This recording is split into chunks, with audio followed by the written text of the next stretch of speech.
وہ آدمی جس میں تنہائی میں اللہ کا ذکر کیا، اللہ کو یاد کرنے بیٹھ گیا، کوئی دیکھنے والا نہیں تھا، وہ تنہا تھا، حجرے میں تھا، اپنے بند کمرے میں تھا، اپنے رب کو یاد کیا۔ اللہ کی یاد کرتے کرتے اس کی آنکھوں سے آنسو ٹپکنے لگے، اس کی آنکھیں آنسوؤں کا خراج دینے لگی۔ تو میرے اور آپ کے آقا و مولا نے فرمایا کہ یہ آنسو اتنے قیمتی ہیں، ان آنسوؤں کے بدلے میں قیامت کے دن اسے عرش الہی کا سایہ نصیب ہوگا، عرش الہی کا سایہ اسے نصیب ہوگا ان آنسوؤں کے بدلے میں۔ رومی علیہ رحمہ فرماتے ہیں جہاں پانی گرتا ہے وہاں سبزہ اگتا ہے، جہاں آنسو گرتے ہیں وہاں رحمت اترتی ہے۔ تو اس لیے جو اللہ کی یاد میں رونے کا لطف ہے اور اللہ کی یاد میں آنسو بہانے کا اجر اور صلہ رکھا گیا ہے، یہ گناہوں کو دھو ڈالتا ہے، یہ اندر کی صفائی اور ستھرائی کا سبب اور ذریعہ ہے۔ میرے اور آپ کے آقا و مولا نے فرمایا راتوں کی تنہائیوں میں اٹھ کے قرآن پڑھا کرو اور قرآن پڑھتے ہوئے رویا کرو۔ پھر فرمایا فَإِن لَمْ تَبْكُوا فَتَبَاكُوا، اگر رونا نہ آئے تو رونے کی کوشش کیا کرو۔ حضرت داتا گنج بخش علی حجویری سے ایک مرید نے کہا حضرت اگر رونے کی کوشش کریں پھر بھی رونا نہ آئے، فرمایا پھر اپنے مقدر پہ رویا کرو۔ تم اتنے سنگ دل ہو گئے ہو کہ تمہاری آنکھیں آنسوں کا خراج نہیں دیتی۔ جو رونا نہیں جانتا وہ اللہ کی رحمتوں کو اور اللہ کی کرم نوازیوں کو کیسے سمیٹ پائے گا؟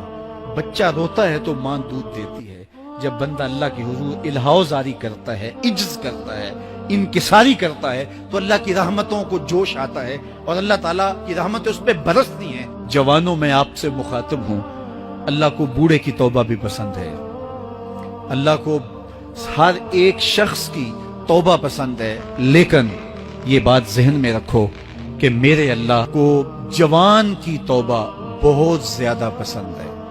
میرے اور آپ کے آقا و مولا نے فرمایا انا حبیب اللہ، میں اللہ کا حبیب ہوں۔ کتنا بڑا اعزاز ہے جو میرے حضور کا ہے، لیکن ایک دوسرے مقام پہ ارشاد فرمایا الشاب التائب حبیب اللہ، سن لو جو جوان جوانی میں توبہ کرے وہ بھی اللہ کا حبیب ہے۔ کتنا بڑا اعزاز۔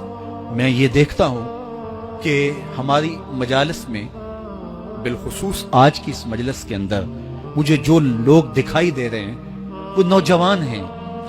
تو جوانی جنون کا شعبہ قرار دیا گیا ہے، شعبۃ من الجنون کہا گیا ہے، لیکن وہ جوان جس نے اپنی جوانی اللہ کی یاد میں گزاری، اللہ کے ذکر میں گزاری۔ جوانوں، عبادت کی لذت بھی جوانی میں ہے۔ اگرچہ جوانی مستانی ہوتی ہے، ذرا اس مستانی جوانی کو تہجد کے مصلے پہ لا کے دیکھو، کیا مستی چڑھتی ہے سجدوں کے اندر، کیا لطف ہے قیام کے اندر، کیا سکون ہے رکوع کے اندر۔ اس جوانی کو مالک کی چوکھٹ پہ لاؤ، پھر دیکھنا کہ یہ جوانی کتنی لذت آفری ہوتی ہے، اور پھر اس جوانی کے بدلے میں اللہ تعالیٰ تمہیں کیا کیا عطا فرماتا ہے۔ وَرَجُلٌ قَلْبُهُ مُعَلَّقٌ بِالْمَسَاجِدِ، وہ آدمی جس کا دل مسجد کے ساتھ وابستہ ہوتا ہے، اللہ کے گھر کی تعمیر، اللہ کے گھر کی تزئین، اللہ کے گھر کی صفائی ستھرائی، اللہ کے گھر کی آباد کاری، اللہ کے گھر کی حاضری، یہ اس کی زندگی کا مشغلہ ہے۔ مسجد کے ساتھ وابستہ ہے، اس کو جنون ہے اللہ کا گھر خوبصورت ہو، اس کو جنون ہے اللہ کے گھر میں رونق ہو، اس کو جنون ہے کہ اللہ کے گھر میں صفائی ستھرائی ہو، پاکیزگی ہو، لوگوں کا آنا ہو اور لوگوں کا مسجد سے ربط ہو، اور مسجد کی حفاظت اس نے اپنے ذمے لی ہوئی ہے، مسجد کے کام وہ غلاموں کی طرح کرتا ہے۔ سنو سنو، میرے حضور نے فرمایا قیامت کے دن اللہ اسے اپنے عرش کا ٹھنڈا سایہ عطا فرمایا کچھ لوگ مسجدوں کی میخیں ہوتی ہیں، جس طرح لکڑی میں کیل ٹھک جاتا ہے، وہ بھی مسجد میں یوں ٹھک جاتے ہیں، جب بھی تلاش کرو مسجد میں ملیں گے۔ فرمایا جب وہ بیمار پڑ جاتے ہیں اللہ کے فرشتے ان کے گھر میں حال پوچھنے جاتے ہیں۔ یارو، جوانی کے ایام میں مسجدوں کے ساتھ اپنے آپ کو وابستہ کرو، مسجدوں کی صفائی بھی اپنے معمولات میں شامل کرو۔